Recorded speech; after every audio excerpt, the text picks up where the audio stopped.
empezando ya nuestro programa. Muy buenos días, queridos amigos, amigas. Es un gusto saludarles aquí desde su programa de las Warbis. Son las 9 de la mañana con 6 minutos y bueno, algunos anuncios que tenemos para el día de hoy. Primero, repasar la pregunta de esta mañana. ¿Cree que el toque de queda en 4 provincias de la costa anunciado por el presidente Noboa combatirá la inseguridad? Déjenos ahí, por favor, querido amigo, querida amiga, su respuesta a través de nuestras redes sociales. Por otra parte, quiero contarles y hacerles una invitación a las compañeras, a las mujeres de Pichincha. La Fundación Shungo nos ha pedido compartir esta convocatoria abierta a la Escuela Popular de Mujeres Diversas 2025-2026. Se trata de un proceso formativo gratuito impulsado por la Prefectura de Pichincha, Expertise France, el proyecto Mujeres Echando Raíces y la Fundación Shungo. Esta fase inicial está dirigida a todas las mujeres y cuenta con 2 modalidades: presencial en Calderón y virtual para cualquier compañera de la provincia. Durante 6 meses se abordarán temas clave para la autonomía y la defensa de nuestros derechos, autonomía económica, trámites para regularizar emprendimientos, seguridad digital y prevención de violencias, entre otros contenidos vinculados a feminismos y derechos. Un proceso que contempla metodologías participativas, espacios de encuentro y una certificación de 120 horas al finalizar. La inscripción es gratuita y la convocatoria ha sido extendida hasta el 6 de marzo. Si estás interesada, pues puedes encontrar el formulario en el Instagram de Fundación Shungo. Ahí está, no queríamos dejar de decir esto, de compartir con ustedes esta buena noticia para las mujeres de Pichincha. Bueno, estamos ya con el tema del día. Esta ley de eficiencia del gasto que reformó el COTAD y fijó límites obligatorios al uso de recursos de prefecturas y municipios ya enfrenta acciones de inconstitucionalidad ante la Corte Constitucional. Los demandantes cuestionan su trámite como ley económica urgente y advierten que su contenido podría vulnerar la autonomía de los gobiernos autónomos descentralizados. Mientras la norma pues ya está vigente, la decisión ahora está en manos de los jueces de la Corte Constitucional. Así es que en este contexto vamos a conversar con Natasha Rojas, coordinadora nacional de Unidad Popular, organización que forma parte de las acciones presentadas ante la Corte. Bienvenida, muchas gracias por acompañarnos de esta mañana. Bueno, primero saber en qué estado se encuentra ya la demanda presentada por Unidad Popular. ¿Fue admitida ya por la Corte? Bienvenida. Bueno, muchísimas gracias por este espacio. Un saludo a todas las personas que miran. A mí me parece que es importantísimo partir de un elemento. Nosotros lo que estamos viviendo, incluido con el COTAD, es un proceso de concentración de poder, que busca nada más ni nada menos el desmontaje de la descentralización, da a concentrar el poder en el gobierno central y quitar funciones, competencias y recursos que tenían los gobiernos autónomos descentralizados, generar un proceso de dependencia de carácter financiero, subordinar a los gobiernos autónomos descentralizados frente al capricho del presidente de la República. Lo que él quiere se hace y lo que no quiere no, y utilizan para ello al Ministerio de Finanzas, quien ejercerá en los hechos una rectoría y a discrecionalidad determinará si corresponde o no corresponde la transferencia de los recursos. Bueno, así era antes, ¿no? También, o sea, antes de que exista una ley que diga los recursos deben ser asignados de esta forma en un proporcional a los ingresos, ¿no? Y eso daba paso a que vayan a estarle rogando al ministro que transfiera, que se hagan cabildeos, que podían manejar un montón de temas que no necesariamente sean muy éticos. Exacto, pero adicionalmente es parte del secuestro de la institucionalidad. El Consejo de la Judicatura, la Corte Nacional de Justicia, la Asamblea Nacional, el Consejo de Participación Ciudadana, un sinnúmero de estados de excepción que no tienen como finalidad enfrentar los temas de inseguridad, sino generar miedo en la población.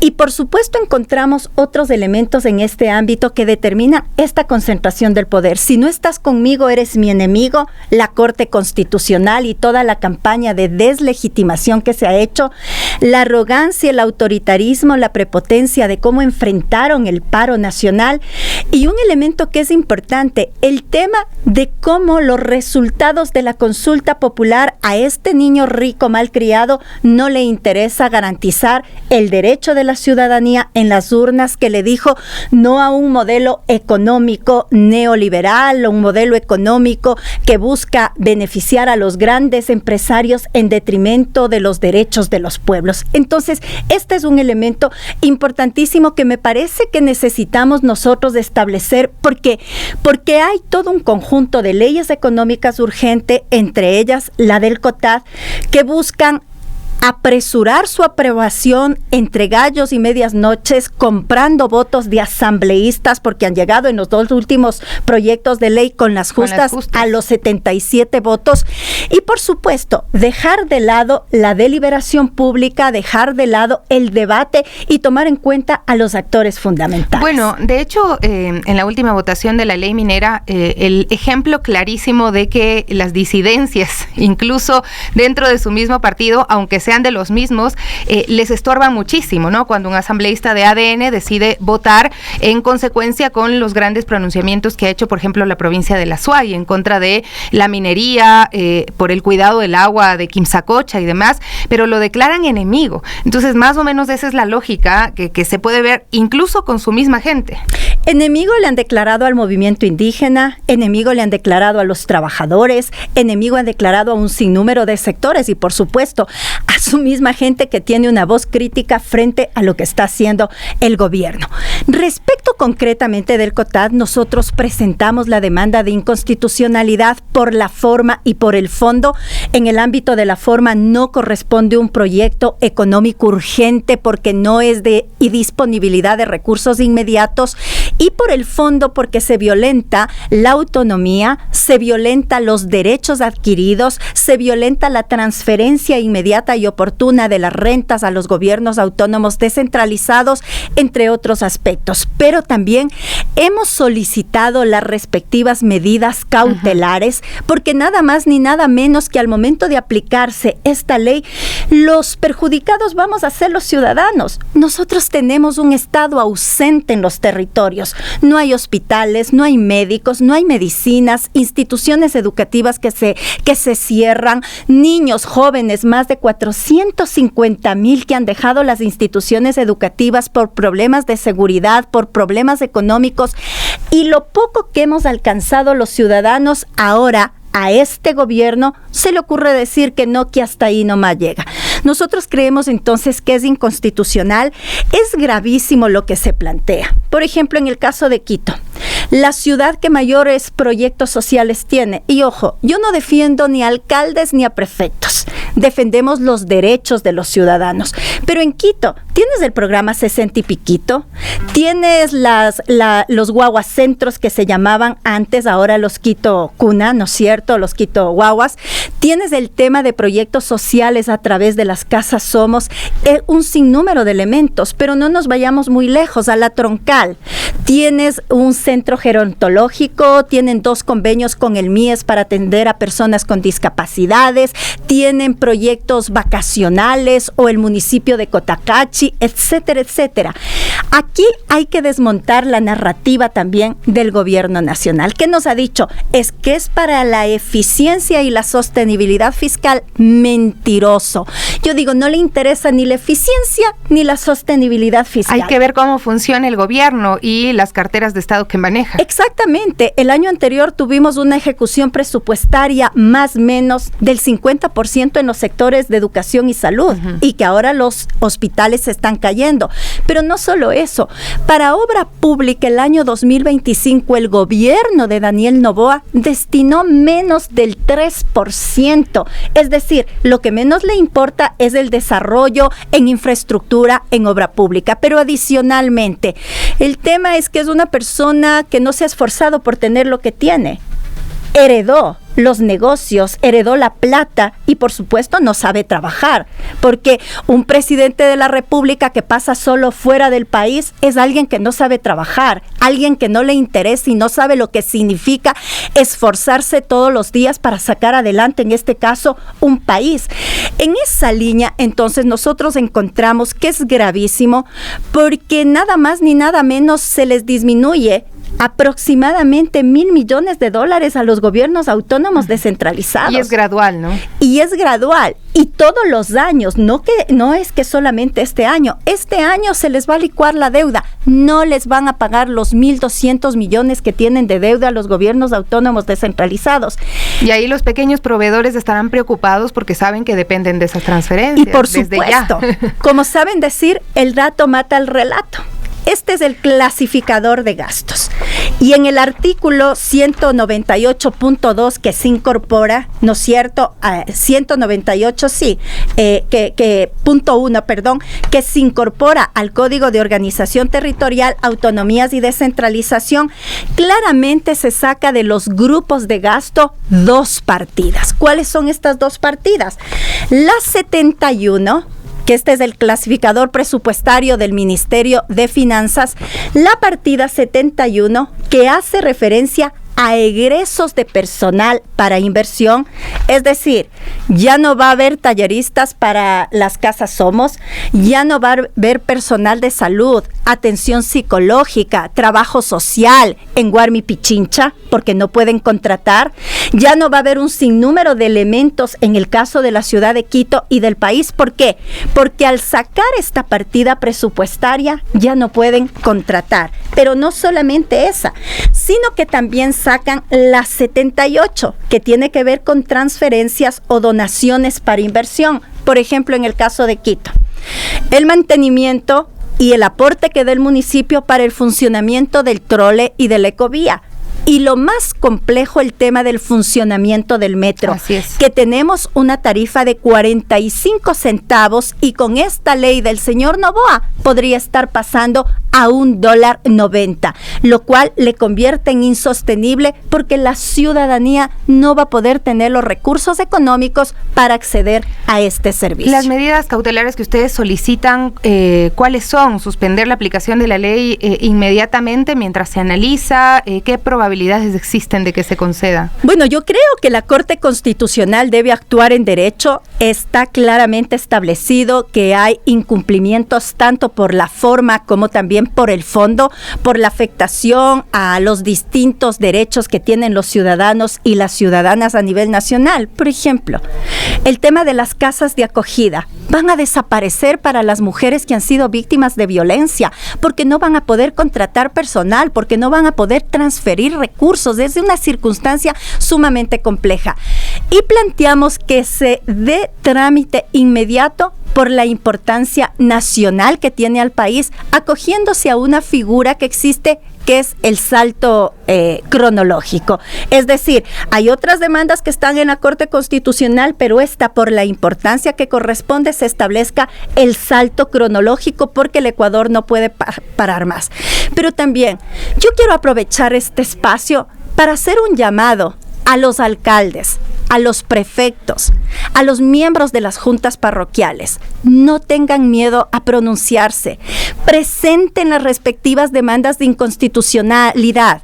Los amicus curiae, los terceros interesados, entre otras figuras jurídicas, movilicen a la población por sus derechos, porque aquí lo que está en juego no es que un alcalde tenga recursos. Lo que está en juego son los derechos de la ciudadanía a nivel nacional en los distintos territorios. ¿Qué se puede esperar de la Corte Constitucional? Porque ya se ha pronunciado como ley, por leyes como la de integridad pública, la de solidaridad nacional, es decir, ahí hay una esperanza, pensando también en esas tensiones que ha habido y ese llamamiento a boicotear la Corte desde el gobierno nacional. Yo creo que ya no va a tener los resultados que tuvo inicialmente, que tampoco le dieron. Miren todo lo que deslegitimó, descalificó a la Corte Constitucional, que luego se pronunció en derecho, y luego de todas acciones, el pueblo ecuatoriano fue un paro nacional, pero adicionalmente a una consulta popular, donde le dijo al gobierno que no está de acuerdo con sus políticas. Yo sí quiero decir, señor Daniel Noboa, si usted no quiere gobernar para el Ecuador, si no le importa el Ecuador, deje el gobierno, dé un paso al costado, porque los ecuatorianos ya no podemos más. A los ecuatorianos nos están matando. Ha sido el señor Daniel Noboa incapaz de resolver los problemas de salud, incapaz de resolver los problemas de seguridad, incapaz de resolver los problemas de educación. Ya no podemos esperar más. Por ello, frente a la convocatoria del Frente Popular, del Frente Unitario de Trabajadores y otras organizaciones, hago un llamado a la ciudadanía a movilizarnos este 13 de marzo para que se declare la inconstitucionalidad de las reformas al COTAD, para que se archive ese decreto con el cual pretenden hacernos trabajar 12 horas, para expresar nuestra inconformidad con esta decisión de que en el Instituto Ecuatoriano de Seguridad Social tienen que atendernos durante 10 minutos. Nos están matando. Lo que Daniel Noboa está haciendo es aplicando la necropolítica y también la teoría del shock, porque es frente a la crisis, frente al hambre, a la inseguridad, al desempleo, aprovechan este escenario para establecer una medida tras otra con la finalidad de que la ciudadanía no responda, pero se equivoca, porque este 13 de marzo o a partir del 13 de marzo, las calles y las plazas en todo el Ecuador estarán llenas demandando el respeto a nuestra Constitución. Ya perdió la consulta popular. El pueblo ecuatoriano le dijo no. Sus resultados son vinculantes, de cumplimiento estricto, y lo que está haciendo es todo lo contrario. No está señor Daniel Noboa y sus secuaces en la bananera Noboa. Está en el Ecuador, que es un estado de derechos, un estado de justicia y por supuesto un estado democrático. ¿Hay condiciones para salir a las calles después del paro nacional, después de las muertes, después de la judicialización a las personas que estuvieron en las dirigencias o que pues estuvieron activamente hablando, las organizaciones sociales a las que les congelaron las cuentas? ¿Hay condiciones para salir a protestar? La lucha es el único camino que tenemos los pueblos. Tenemos una Asamblea Nacional que le ha dado las espaldas al pueblo ecuatoriano, un Consejo de Participación Ciudadana que cumple las órdenes del gobierno nacional, una justicia que hasta hace pocos días teníamos un presidente de la ¿cómo se llama?, del Consejo de la Judicatura vinculado al crimen organizado, y ahora tenemos un presidente que su mérito es haber gestionado el perdón de 98 millones de dólares a la Corporación Noboa en el Servicio de Rentas Internas, y es un estudiante de Derecho. ¿Qué confianza podemos tener en esa institucionalidad, en esas funciones del Estado? A los pueblos nos corresponde, y el único mecanismo que nos queda es la movilización, es la lucha social. Y ya se empieza a escuchar a lo largo y ancho del Ecuador, cada vez con más fuerza: fuera Noboa, fuera. ¿Este proceso de revocatoria lo van a apoyar ustedes? Hay que mirar, hay que esperar que se cumpla el año como dispone la normativa ecuatoriana, y por supuesto todos los mecanismos que signifique parar la aplicación de esta política neoliberal, que no es otra cosa que la aplicación de las órdenes del Fondo Monetario Internacional para un ajuste fiscal, lo vamos a hacer. No nos olvidemos los principales objetivos de las reformas al COTAD.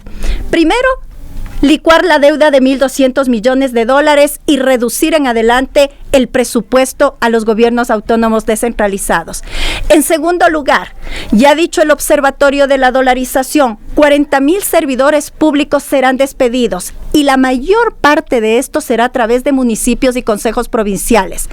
Tercero, si no hay recursos para transferir, porque personal de inversión es el señor que hace el mantenimiento del agua potable, el trabajador que funciona en el ámbito de la vialidad, en la recolección de la basura, como no va a haber recursos para contratar ese personal, simple y llanamente vienen las privatizaciones. Y el otro objetivo fuerte es dejar sin servicios sociales, sin derechos sociales a mujeres, a niños, adultos mayores, personas con discapacidad. Es un poco la lógica. Si yo no atiendo, ¿por qué voy a permitir que atiendan alcaldes y prefectos en los territorios? Muchísimas gracias por acompañarnos del día de hoy. Bueno, están en espera entonces del pronunciamiento de la Corte Constitucional.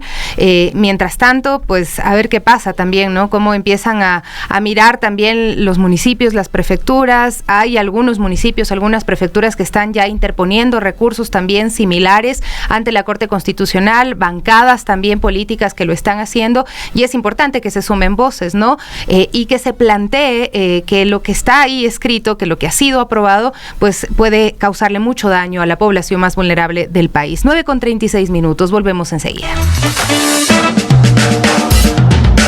y por fin está con nosotros nuevamente Gaby Cruz. Te han extrañado un montón, yo también por supuesto, pero nuestra audiencia nos mandaba mensajes todos los días, ¿dónde está la Gaby? ¿Dónde está la Gaby? Y bueno, ya está de regreso. Buen día, mi Sofi, buen día amigos y amigas de las Guarmis, ya estamos aquí de regreso siempre con ustedes, pues bueno, unos días de vacaciones, pero siempre pendiente también de lo que ocurre en nuestro país, en nuestra comunidad, en nuestras casas, y aquí siempre seremos su espacio para llevarles más información. Difícil es desconectarse, ¿no? Es muy difícil, sobre todo porque ocurre cada cosa en este mundo loco, en nuestro país también, y bueno, nosotros también tenemos que estar ahí siempre, que es lo importante. Bueno, estamos ya de regreso, mi Gaby, qué bueno que ya estás por acá, para revisar qué es lo que está pasando en nuestra capital, en nuestra provincia, y precisamente les vamos a contar acerca de el alcalde de Quito anunció medidas para mitigar el impacto que tuvieron 4 de cada 10 ciudadanos en la factura de agua potable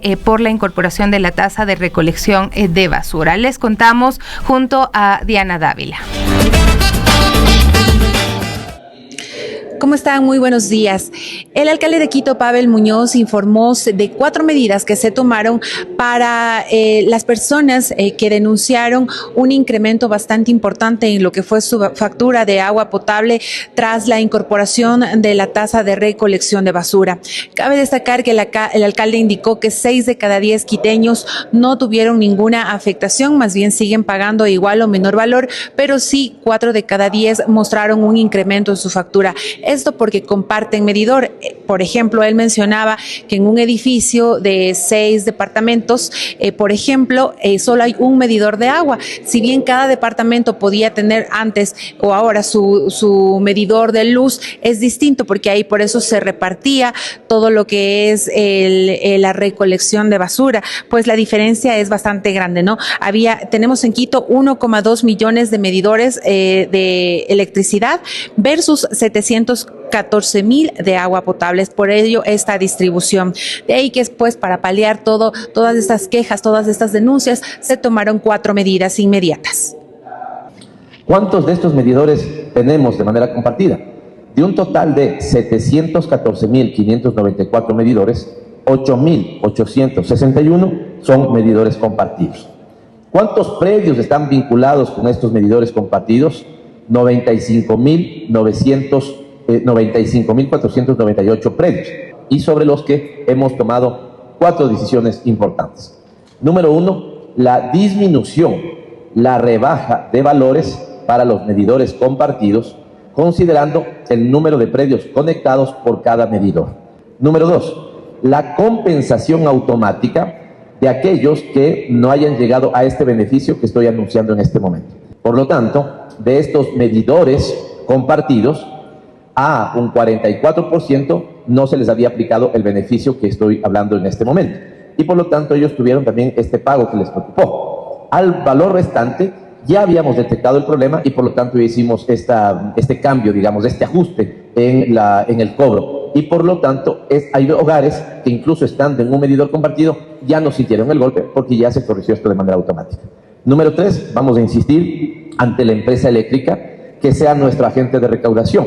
Hemos creado una comisión de concejales para ello que deberá hacer seguimiento. Sí, tenemos 4 concejales en esta comisión.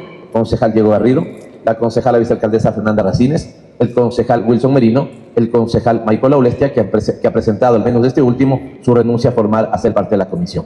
Nos ha parecido pertinente que quienes más preocupación han planteado le puedan colaborar, no solamente denunciar, sino colaborar al municipio de Quito para, con los acercamientos que entendemos podrían tener con el gobierno nacional, podamos tener en la empresa eléctrica nuevamente un agente de recaudación. Finalmente, la decisión número 4 es ampliar, fortalecer lo que tenemos, mantener lo que tenemos, pero ampliar los canales de atención y comunicación con la ciudadanía. Tenemos 28 oficinas móviles. Estas 28 oficinas móviles recorren, no están estáticas, recorren las parroquias rurales y parroquias urbanas. Nos puede llamar a los 2 call centers que tenemos habilitados. 1-800-EMASEO, lo repito, 1-800-26-37-26. Y el 1-800-EMAS es 1-800-24-24-24. El alcalde mencionó que el proceso de la recolección de basura no es solo que el carro vaya por su vivienda retirando la respectiva basura, sino que responde a toda la limpieza de la ciudad. Por ejemplo, habló que también se refiere al barrido manual, al barrido mecánico, al hidrolavado, que en el centro de Quito, por ejemplo, se hace 2 veces al día. La recolección de basura, que es de carga posterior, lateral y frontal, la recolección de basura en las 33 parroquias rurales, y también cómo esta basura se deposita tanto en el sur y en el norte en la estación de transferencia para posteriormente hacer un proceso de reciclaje y finalmente pues hacer transportarla hasta el INGA, donde hay otro tipo de tratamiento. Tomado de la estación de transferencia sur y la estación de transferencia norte, lo llevamos al INGA, donde tenemos el relleno sanitario, que cada vez se comporta más cercano a un complejo ambiental que a un relleno sanitario. ¿Qué hacemos cuando llega al INGA? Hacemos enterrar en los cubetos la basura que no puede ser aprovechada. Y luego tenemos 2 procesos adicionales. La basura desprende metano. Con el metano podemos tener biogás y generamos electricidad para la ciudad. Y la basura produce un líquido tóxico que se llama lixiviado, y también hacemos un tratamiento de ese lixiviado para que, siendo líquido tóxico pueda ser agua pura que después es despachada en los ríos con la más exigente tabla de recuperación ambiental. Cabe destacar que todo lo que está ocurriendo en este momento respecto a la tasa de recolección de basura se dio primero por la decisión unilateral del gobierno nacional de que la empresa eléctrica Quito notifique en octubre que el municipio de Quito ya no podrá cobrar esta tasa en lo que es la factura de electricidad. En noviembre y diciembre el Cabildo empezó a buscar una fórmula para encontrar la manera de cobrar esta tasa de recolección de basura a través de las comisiones que se armaron también aquí en el Consejo Metropolitano. Es así que en el primer mes de implementación, que fue este febrero, se estuvo analizando el impacto y por ello se llegaron a las conclusiones que, como vimos, pues el alcalde con ello busca él también ayudar a la ciudadanía y también tratar de mantener esta tasa de recolección de basura y la eficiencia también de este servicio, que no termine siendo impactada aquí en la capital. Continuamos con ustedes. Gracias, Dani. Bueno, es importante este antecedente, ¿no? Las cosas funcionaban bien. Así es. Gracias, Dianita. Sí. Diani, así es. Y es porque aquí estamos viendo que es un servicio más que deben asumir los gobiernos autónomos descentralizados, en este caso el municipio de Quito, un servicio que antes era del gobierno central y bueno, deben asumirlo de alguna manera, ¿no? La recolección de basura es importante. El cobro, ¿no? Que Así estaba es. en la planilla de la luz y que permitía que se pueda cobrar eficientemente al número de personas que están consumiendo, ¿no? Entonces, obviamente el catastro de las personas, del número de personas que tienes en el mecanismo a través del cual se está cobrando ahora, a través del agua potable, pues ha generado algunas inquietudes, algunas molestias, y lo importante es que se están tomando decisiones también para corregirlo. Mientras tanto, les contamos también 200,000 empleos están en riesgo según las cámaras de Ecuador y Colombia, que están exigiendo frenar los aranceles del 50%. Y los empresarios advierten esta caída de hasta el 70% en el comercio bilateral, riesgo para estos 200,000 empleos, del impacto estructural en la economía de ambos países. Tenemos más información en el siguiente reporte. Los principales gremios empresariales de Ecuador y Colombia pidieron a ambos gobiernos dejar sin efecto los aranceles del 50% aplicados al comercio bilateral, al advertir que la medida ya provoca una fuerte contracción económica y pone en riesgo miles de empleos. La presidenta de la Cámara de Industrias y Producción, María Paz Yervis, aseguró que por cada dólar que el Estado recauda con esta tasa, se pierde $6 en importaciones formales. Según sus estimaciones, al menos 2,000 empresas están afectadas y cerca de 200,000 empleos podrían verse comprometidos. Desde la Cámara de Comercio de Guayaquil, Miguel Ángel González informó que en solo 3 semanas el comercio con Colombia cayó cerca del 70%. Más de 250 subpartidas registran desplomes superiores al 90%. Los empresarios advierten que el encarecimiento de productos fomenta el contrabando y debilita a las empresas formales. Además, alertan que si el conflicto continúa, podría impactar al menos un punto del PIB. El sector privado insiste en que el camino debe ser el diálogo y no la escalada comercial. Reportó para las Guarmis Daniela Fonseca.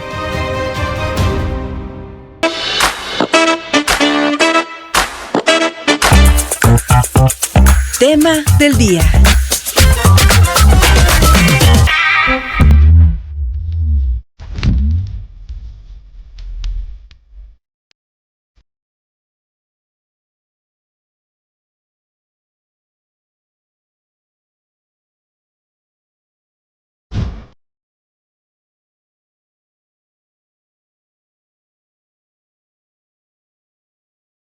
Y ahora les contamos que la escritura, la ilustración y la memoria oral vuelven a tener un espacio para crecer, circular.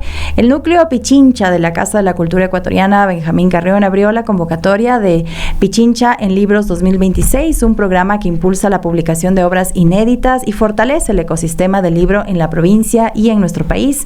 Y en esta cuarta edición, la convocatoria también incluye categorías de dramaturgia, el libro álbum ilustrado para Pichincha y una categoría nacional enfocada en leyenda y memoria oral, con un proceso editorial completo para las obras seleccionadas. Para entender qué significa esta oportunidad para escritoras, escritores, ilustradores, creadores, portadores también de memoria, queremos conversar con nuestra siguiente invitada en cabina, y es Gisela Montero, vocera de la Casa de la Cultura Núcleo Pichincha. Gisela, muy buenos días de este espacio de las Warmis. Y bueno, primero conocer un poco de qué se trata esto Pichincha en Libros, ¿no? Y qué lo diferencia también de otras convocatorias que se espera también en esta nueva edición. Buenos días. Hola chicas, muchas gracias por el espacio. Sí, desde el Núcleo Pichincha estamos lanzando nuestra cuarta edición de la convocatoria Pichincha en Libros. Es una convocatoria que tiene 2 categorías a nivel provincial, dramaturgia y el libro álbum ilustrado, y una categoría a nivel nacional que es memoria oral y leyenda.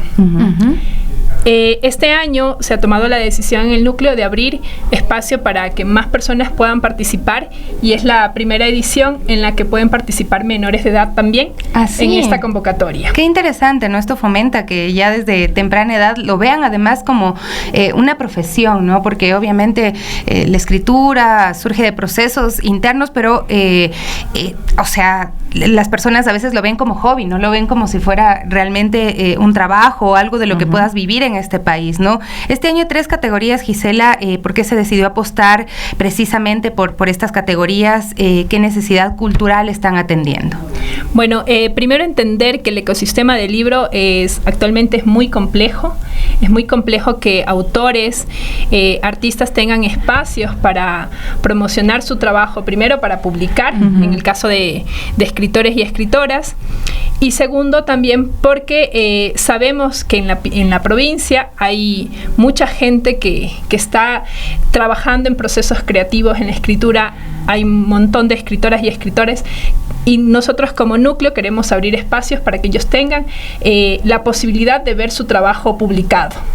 Y por eso damos un proceso de acompañamiento en todo el proceso editorial, la producción y obviamente de la entrega de ejemplares ya del libro físico como tal, que es súper importante para quienes están dedicados a la escritura. Y como decía Sofi, nosotros vimos que hay que abrirle espacio a los jóvenes también. Entonces esta convocatoria está abierta también para menores de edad, obviamente con el apoyo de una persona tutora que firme igual la participación de esta persona, pero pueden ya postular sus obras. Hay muchos chicos en colegios que están escribiendo, que participan en maratones del cuento, en escrituras creativas. Entonces, la convocatoria no es necesariamente para escritores y escritoras profesionales ya consagrados, sino también para nuevos escritores, para nuevas escritoras ilustradoras que quieran compartir su obra, que se animen también a ser parte de este proceso. Y bueno, sabemos de estas 3 categorías, ¿no? Dramaturgia, libro, álbum ilustrado, la memoria oral, y sobre este último, esto de leyenda y memoria oral, pueden postular igual todos quienes quieran, tal vez debe tratarse de algún tipo de investigación académica, o tal vez personas que pertenezcan a comunidades para transmitir sus saberes. ¿Cómo de alguna manera es esta categoría? Esta es una convocatoria abierta a todo público. Es una convocatoria que trata de rescatar la memoria oral del Ecuador. Entonces es una convocatoria que no importa que no seas de la provincia de Pichincha, que seas del resto del país, puedes postular. Obviamente tiene que tener, siempre este tipo de trabajo tiene una investigación de fondo, pero el texto es un texto literario. Las 3 categorías están en un género literario, cada una con su estilo, dramaturgia, que tiene ciertas características, y sabemos que en Pichincha fue una convocatoria que estuvo la edición anterior, y que hay un público que está trabajando alrededor de estos procesos también creativos. Entonces hemos abierto este espacio para seguir sosteniendo procesos. En ese camino también se mantiene el libro álbum ilustrado, porque ustedes saben, Pichincha se puede decir decir que Quito es donde más se centran ilustradores e ilustradoras del país. Entonces queremos darles este espacio. Las obras que sean seleccionadas tendrán una impresión de 500 ejemplares, 300 que van para sus autores. Y hay que tomar en cuenta que los derechos patrimoniales están presentes en esta convocatoria de sus creadores y estas obras se pueden vender. A diferencia de otras postulaciones, que el libro, cuando tienen este tipo de procesos de selección, es un libro de distribución gratuita. En este caso, los libros tienen un precio justo, un precio de venta al público que se establece entre el núcleo y el autor, una vez ya seleccionada la obra, y esos réditos van al autor, porque también hay que comenzar a entender, a educarnos de que esto es un trabajo también y debe tener una remuneración como tal. Y es lo que estamos tratando de gestionar. Háblanos un poquito sobre la forma de postular. Las bases hablan de obras inéditas. ¿Qué significa exactamente inédita? Puede haber circulado en redes sociales o haber sido presentado en lecturas públicas o no. Y además el proceso exige postulación bajo seudónimo, entiendo, ¿no? ¿Cómo se garantiza ahí la transparencia y qué etapas contempla también la revisión de estas obras? Sí, las obras tienen que presentarse bajo un seudónimo. Obviamente cuando tú llenas el registro de postulación hay algunos datos que das, pero ¿por qué se recibe con seudónimos? Porque hay un comité editorial y al comité editorial le llega la obra con el seudónimo. No sabemos quién escribió, sino más bien, por ejemplo, X seudónimo va a revisar una obra en anonimato para garantizar también los procesos de transparencia. ¿Y el tema de las obras inéditas? Todas las obras deben ser inéditas, es decir, que no deben ser publicadas en pequeños formatos en otros espacios. A veces resulta que un libro tiene 10 capítulos y un capítulo íntegro fue publicado en una revista X. Entonces, eso no está permitido dentro de las bases del concurso, sino una obra completamente inédita. Sí pasa que muchos en su proceso de creación, por ejemplo, justo con el tema de memoria oral, son investigadores, están trabajando, les levanta curiosidad, qué sé yo, entender el relato que hay sobre las montañas, sobre el Pichincha, y hacen su investigación y tienen conversatorios alrededor de ese tema, sí, pero cuando ya escriben su obra nunca ha visto la luz, sino que esto permitió construir la obra. Eso también pasa a veces en dramaturgia, que la gente está explorando todo un proceso para luego escribir la obra. Eso sí está permitido, porque ese es un proceso de exploración, es un proceso de investigación, un proceso creativo, pero ya la obra como tal sí debe ser inédita. Y Gisela, ¿cómo es este proceso para postular? ¿Existe algún costo? ¿Cómo hacerlo en algún lugar? ¿Qué recomendaciones también dar a quienes estén interesados y estén pensando en enviar sus obras también, pero tal vez tengan algunas dudas técnicas o no saben cómo cumplir todos los requisitos? La postulación está abierta hasta el 20 de mayo, eso es súper importante que lo tengan presente. Hemos tenido esta convocatoria, va a estar por un poco más de 3 meses, abierta al público para que puedan revisar sus bases, puedan revisar sus textos y postular en la categoría que consideren. Cada postulante puede participar en solo una categoría. Esto nos permite que haya más gente y muchos más posibilidades para todos y todas. Tienen eso que tenerlo presente. Las bases están colgadas y el formulario de postulación está en las páginas, en las redes del Núcleo Pichincha, en Instagram y en Facebook, como Núcleo Pichincha Casa de la Cultura Ecuatoriana. Pueden revisar y postular. Bueno, en el caso de libros ilustrados, ahí se permite la coautoría. Todos podrían tener un proceso de coautoría. No hay una restricción, pero en el libro álbum ilustrado esto es mucho más evidente, porque puede una persona participar con el texto y otra persona pueden juntarse y construir el libro álbum ilustrado. ¿Qué impacto ha tenido en Pichincha en libros, en sus ediciones anteriores, y qué mensaje le daría hoy a quienes pues tienen de pronto un manuscrito guardado y no se animan todavía a postular? Bueno, el proceso de escritura es un proceso íntimo, muchas veces es un proceso muy personal.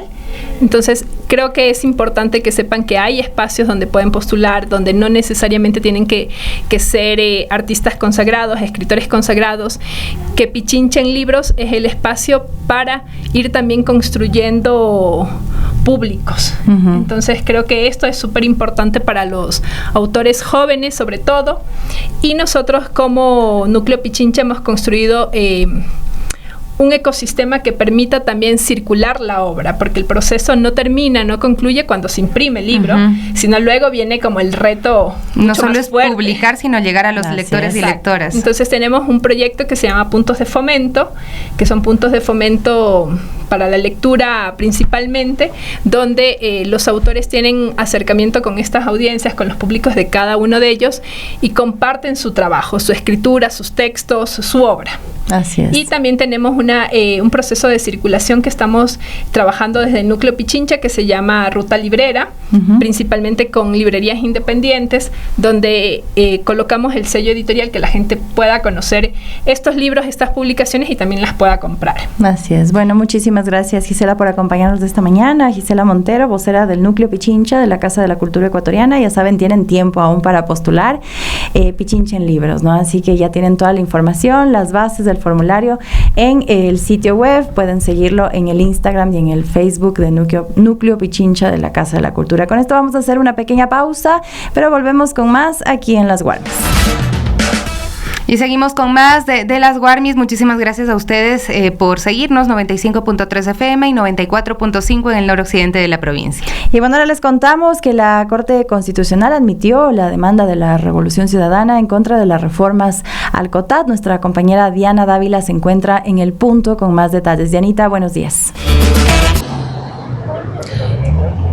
Compañeras, ¿cómo están? Muy buenos días. Nos encontramos en este momento en la Corte Constitucional, a donde llegó parte del bloque de la Revolución Ciudadana para formalizar lo que ya había presentado anteriormente, y es que la asambleísta Patricia Núñez informó que el jueves 26 de febrero el bloque de la Revolución Ciudadana presentó una demanda de inconstitucionalidad vía telemática en contra de las reformas al Código Orgánico Territorial. En este sentido, ya se conoce que el juez que ya está a cargo ya lo aceptó a trámite, y el juez a cargo es el juez Joel Escudero. La asambleísta mencionó cuáles son las razones por las cuales se presentó esta denuncia.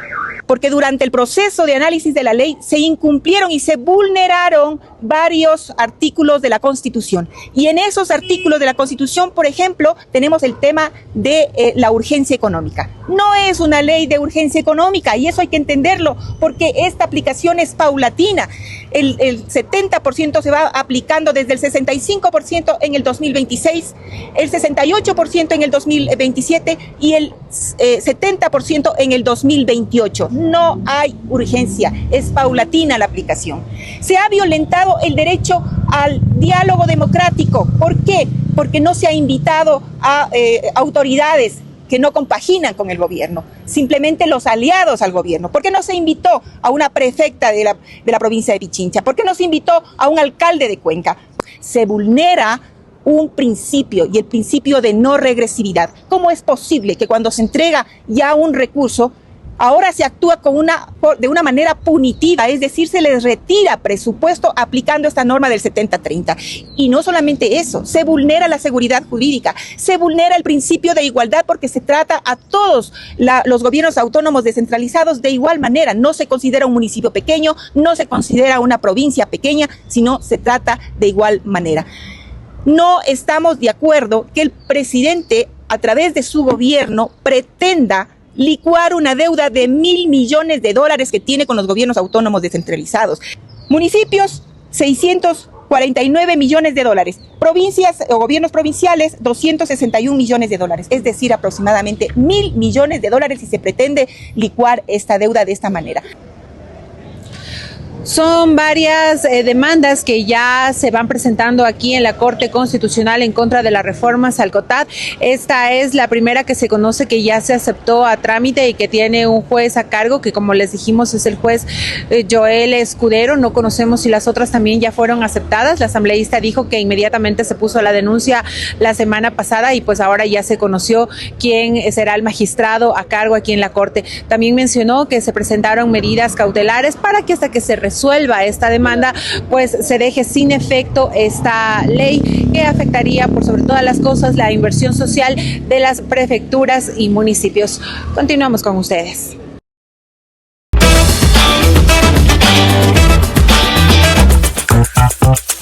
Tema del día.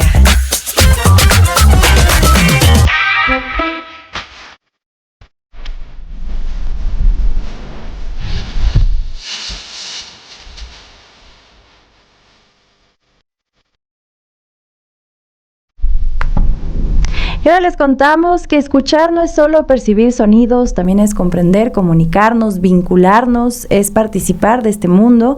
Y en nuestro país más de 69,000 personas viven con una discapacidad auditiva, esto según el CONADIS. Detrás de esa cifra hay historias de aislamiento, barreras sociales, desafíos cotidianos que muchas veces pasan desapercibidos. Las causas de esta pérdida auditiva pueden ser diversas, como factores genéticos, infecciones, accidentes, medicamentos, también el envejecimiento. Sin embargo, existen medidas de prevención, detección temprana que pueden marcar una gran diferencia. Y en el marco de este día 3 de marzo, Día Mundial de la Audición, queremos conversar con nuestra siguiente invitada en cabina. Ella es Camila García, licenciada en Audiología de los Centros Médicos de la Cruz Roja, para entender cómo cuidar este sentido tan fundamental, cuándo debemos hacernos, por ejemplo, un chequeo, qué señales debemos tener en cuenta y no ignorar. Así que, Camila, muy buenos días, bienvenida a este espacio de las Warmis. Y bueno, estamos hablando de pérdida auditiva, ¿no? De incluso discapacidad auditiva. ¿Cómo comprenderlo también? ¿Cómo también se lo vive hoy por hoy en nuestra sociedad? Si es que realmente las personas que viven con esta discapacidad están teniendo la atención adecuada. También, ¿cómo detectar algún signo de que nos pueda dar alguna señal de discapacidad auditiva y cómo también reaccionar? Buenos días, Camila. Muy buenos días con todos. Como ya les dijeron, mi nombre es Camila García, soy audióloga de los Centros Médicos Especializados de la Cruz Roja. Muchas gracias por brindarnos este espacio, el Día Mundial de la Audición, que se celebra cada 3 de marzo, que está impulsado por la Organización Mundial de la Salud para promover lo que es la prevención de la pérdida auditiva y el cuidado del oído.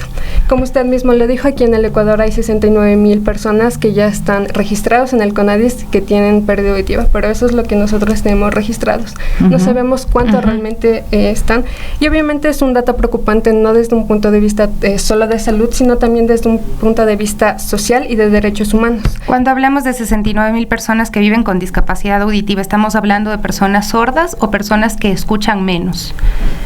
Bueno, muchas personas, generalmente no es que una persona deje de oír, sino que lo que la persona comienza es a dejar de entender lo que le están diciendo. Dentro de estas 69,000 personas están lo que son personas con hipacusia, escuchan pero escuchan un poco más bajito, y personas que ya tienen lo que es la sordera, no escuchan absolutamente nada. ¿Y cómo detectar también estas alertas tempranas? O tal vez tiene que ver la edad también en que deberíamos realizarnos algún chequeo. ¿Cómo funcionan también estos chequeos? Porque a veces por desconocimiento, por miedo también la gente no acude a tiempo y se podría detectar de manera temprana. Casi nadie se hace un chequeo es algo de lo que casi nadie habla. Sí, de hecho, hay un dato que dice que las personas van a un chequeo auditivo ya cuando hay 5 o 10 años después de que ellos ya comienzan a experimentar una baja auditiva, cuando el problema ya es realmente más discapacitante para ellos. Y entonces, ¿en qué momento deberíamos sí acudir a una consulta? Quizá cuando empezamos a decir, súbame el volumen, no te escuché, ¿cuáles son las señales tempranas que deberían alertarnos? Claro, bueno, esas son las señales de alerta. La primera es lo que usted dijo, cuando nosotros estamos, por ejemplo, viendo la televisión, escuchando radio y comenzamos a subir el volumen a algo muy alto y las demás personas le comienzan a molestar. O inclusive cuando estamos en una conversación normal y comenzamos a decir ¿qué? O como repítame las cosas. Entonces esas ya son unas señales. También hay una señal que es cuando nosotros comenzamos a escuchar un pitido en el oído. Cuando el pitido ya es constante y no se va, ya es básicamente el oído dándote una señal de que tienes que ir a una valoración auditiva porque algo está pasando ahí. Y uno puede acercarse a realizarse como un chequeo rutinario, por así decirlo, solo por conocer qué tal está también mi audición. Claro, de hecho sí se recomienda que todas las personas debemos realizarnos un chequeo cada año para ver cómo está nuestra audición. No es que nosotros tengamos que realizarnos el chequeo auditivo ya cuando hay una pérdida auditiva, sino que para mantener y para cuidar nuestra calidad de vida. ¿Qué problemas se pueden identificar? Te cuento una experiencia. Yo oigo bien, sin embargo ya empezaba a sentir como inflamación porque tengo problemas de rinitis y demás.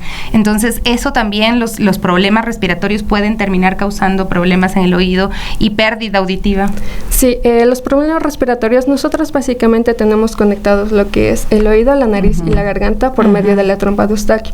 Cuando nosotros tenemos problemas de rinitis o inclusive gripes, básicamente hay moco que se queda en lo que es en la trompa de Eustaquio, en el oído medio, y puede crear infecciones. Muchas veces estas infecciones del oído no están bien curadas o se queda ahí y sí puede provocar lo que es una pérdida auditiva. Y hay tratamientos para recuperar, es decir, una vez que se pierde ya se perdió para siempre, o sí se puede recuperar cuando se trata de inflamación o demás. Cuando se trata de inflamación y de infección, un problema en el oído, sí se puede recuperar la audición, y es por eso siempre estar en constante chequeo lo que es médico otorrino y también lo que es los fonoaudiólogos para lo que es la prevención de la audición.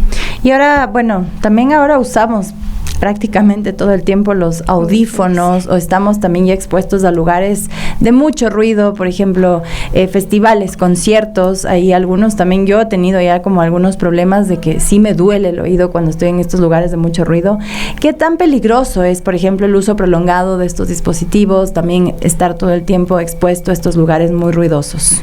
De hecho es muy peligroso. Según datos de la OMS, también para el 2030 nosotros vamos a tener ya 500 millones de personas que van a tener una pérdida auditiva que ya va a ser discapacitante y requieran rehabilitación.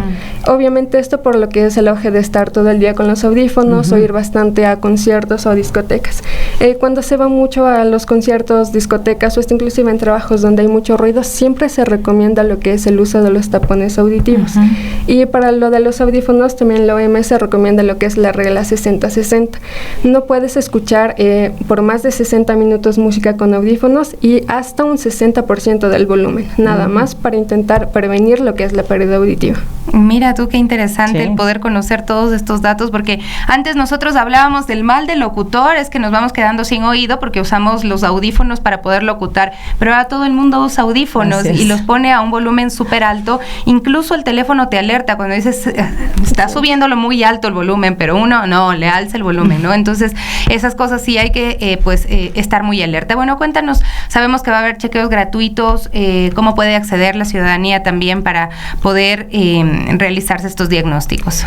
Claro, nosotros vamos a tener lo que es los chequeos gratuitos en los centros médicos de la Cruz Roja, tanto aquí en el Hospital del Día, estamos en la calle Papayacta y Avenida La Prensa, y pueden agendar en lo que es el número del 098-097-2074. También vamos a tener los chequeos en lo que es los centros médicos de la Cruz Roja en Manta y en Puerto Viejo. Perfecto, bueno, muchísimas gracias. Camila García, licenciada en Audiología de los Centros Médicos de la Cruz Roja. Ya saben, pueden acudir, realizarse estos chequeos, incluso de manera rutinaria, no esperar también que tengan que detectar por ahí ya algún problema, alguna discapacidad auditiva para reaccionar. Así que ya saben, pueden acudir. Muchísimas gracias, Camila. Y bueno, vamos a hacer una pequeña pausa, pero tenemos aquí más información en las Guarmis. Así es, Gaby. Tenemos el reporte con nuestra compañera Diana Dávila.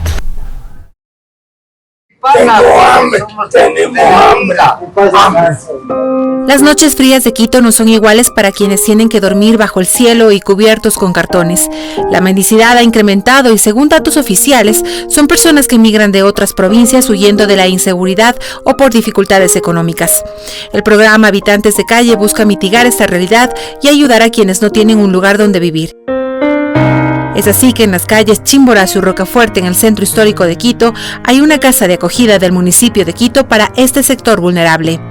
Cada día llegan 100 personas en condición de mendicidad, buscando un albergue. Así lo detalló la psicóloga Lorena Tello.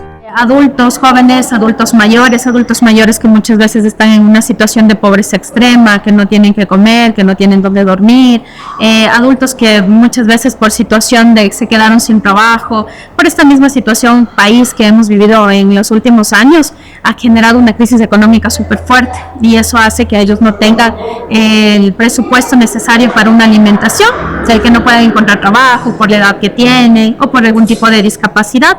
Entonces aquí les albergamos a ellos con un alimento y también con un lugar en donde dormir. Nosotros procuramos que tengan un espacio que dignifique a la persona, que pueda recuperar los derechos que ha perdido, el derecho a la alimentación, el derecho al bienestar, el derecho a la seguridad. En este lugar las personas acceden a camas, duchas y 3 alimentaciones diarias que consisten en sopa, arroz, proteína, postre, jugo, porción de fruta y colaciones. Y también acceden a los servicios de los profesionales. Nosotros aquí desde el área de psicología, por ejemplo, identificamos posibles trastornos de depresión, de ansiedad, que muchas veces les impiden a las personas seguir adelante, y hacemos vinculaciones con otros servicios del municipio para hacer una atención integral. ¿Sí? En servicios de salud se hace reunificación familiar, se les enseña también habilidades para poder cumplir sus sueños. El objetivo de este programa es que la gente en mendicidad recupere la dignidad y salga de la calle. Tenemos casos exitosos en los que las personas ya han salido a arrendar sus cuartos, se han reubicado con sus familias, ya tienen sus propios negocios, y todo esto ha sido por el esfuerzo del equipo, por el esfuerzo de todo el personal y también por la capacitación y apoyo que nosotros recibimos desde el patronato. En esta casa hogar trabaja un equipo técnico de 15 personas integrado por psicólogos, trabajadores sociales y terapeutas ocupacionales que abordan cada caso de manera personalizada para evitar que aumente la mendicidad y que los derechos se sigan transgrediendo. Lorena Tello alertó que con las reformas al Código Orgánico de Organización Territorial, Autonomía y Descentralización COTAD, que fueron impulsadas por el gobierno de Daniel Noboa y que están en vigencia desde el lunes 23 de febrero de 2026, hay un peligro del cierre de este programa, lo que podría no solo aumentar la mendicidad, sino que también habrá un caos psicosocial y suicidios. Sí, sería un impacto súper fuerte para el grupo social y conglomerado de la ciudad de Quito, porque va a aumentar la mendicidad. ¿Sí? Y también va a restar las oportunidades de las personas para que puedan salir adelante, lo que va a generar también un problema psicosocial mucho más fuerte. Mucho se habla de la prevención, de la depresión y ansiedad. De hecho, hay campañas en las que hablan contra el suicidio, que cuida tu salud mental, y este es uno de los espacios que procura cuidar esto. Otro de los impactos que se genera es en el sector laboral. En este caso se trata de un grupo de profesionales que entraría a engrosar las filas del desempleo y detrás de ellos el golpe a 15 familias. Para nosotros como servidores municipales también va a ser catastrófico, porque se van a quedar familias sin el sustento, va a impactar en la economía obviamente también de la ciudad, porque mientras menos personas trabajan sabemos que menos circundante de dinero hay. Entonces también vamos a estar nosotros vulnerados en este caso a engrosar las filas del desempleo en nuestra provincia, en nuestra ciudad. En Quito, pocas son las organizaciones sociales o altruistas que ayudan a las personas en mendicidad, y en el caso de instituciones públicas, el municipio es el que viene trabajando integralmente para ofrecer un espacio seguro y digno con miras a un futuro mejor. Informó para Radio Pichincha, Diana Dávila.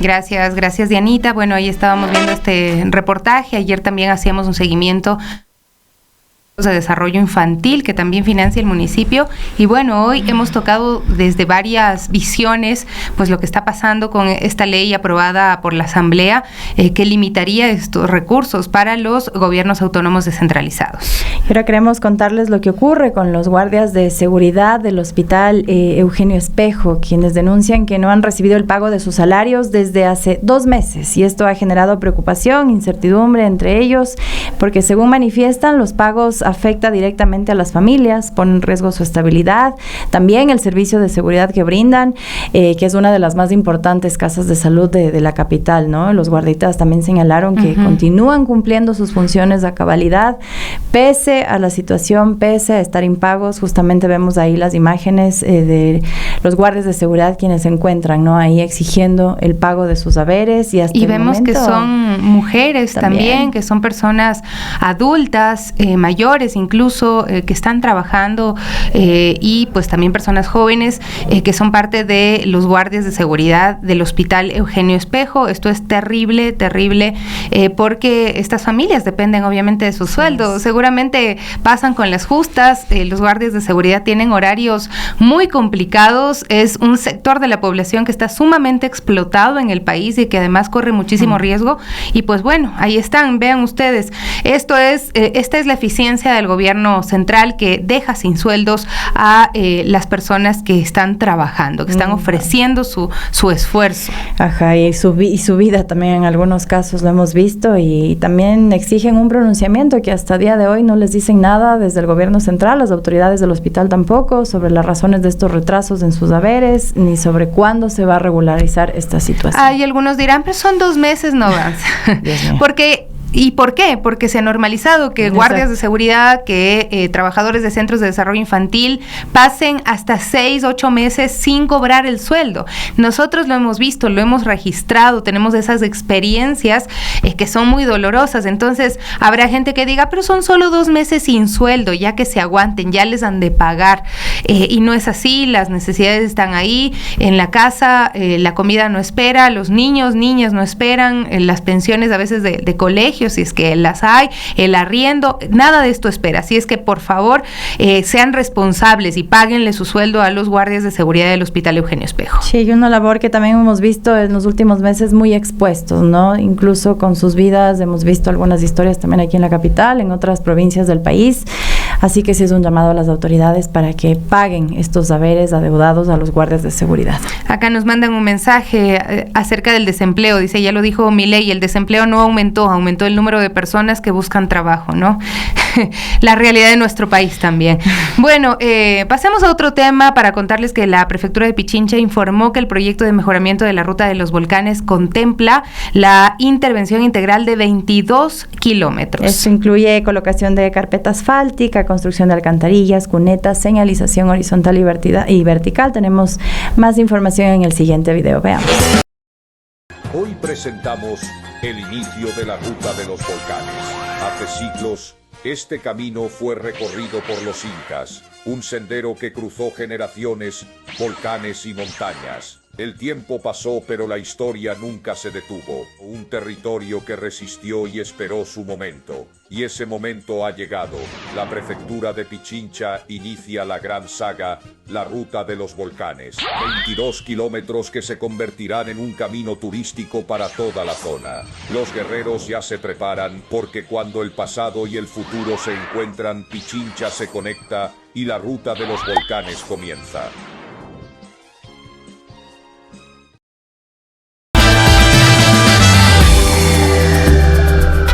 Para matizar. Sí, bueno, importantes obras en la provincia y hay que decirlo, ¿no? Si bien es cierto, puede ser que hay demasiados frentes abiertos en tanto en salud, en seguridad. Estas obras son muy importantes porque también dinamizan la economía de estos sectores, también el turismo, también incrementa, así que es muy importante seguir con estas obras en nuestra provincia. Bueno, vamos a cerrar con lo que está pasando en Oriente Medio.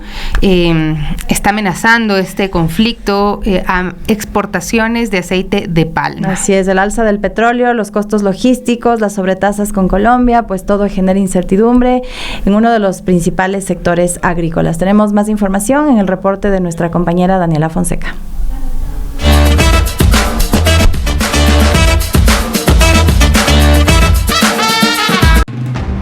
La escalada del conflicto en Medio Oriente podría afectar al sector palmicultor ecuatoriano. Así lo advirtió el presidente de la Asociación de Palmicultores, Carlos Chávez, quien alertó sobre un posible encarecimiento del aceite de palma y mayores costos logísticos para su exportación.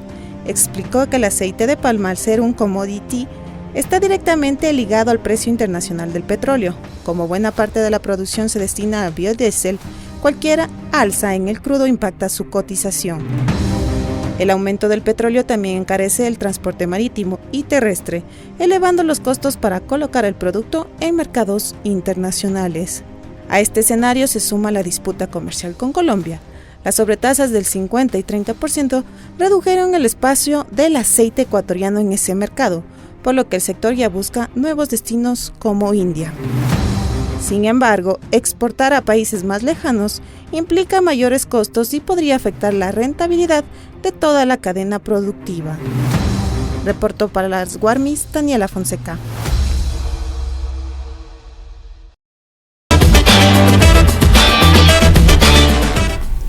Bueno, ya con esto nos estamos despidiendo, pero quiero anunciarles que mañana vamos a estar iniciando un concurso para regalar unas entradas para la obra de la Monse Astudillo en Les Juro que es mi primera vez, invitada especial Gabriela Cobo, voz y violín. Montserrat Astudillo se presenta en el Teatro San Gabriel, será el jueves 5 de marzo a las 20 horas, el viernes 6 a las 20 horas y el domingo 8 a las 18:30. Las entradas están a la venta en www.teatrosangabriel.com. Mañana les les decimos qué hacer para participar por estas entradas. Así es, y bueno, con esto ya nos despedimos. Ustedes sigan conectados a la señal de Radio Pichincha. Se vienen las noticias del Quique Show, que ya está aquí con nosotros, y con las Warmis. Hasta mañana.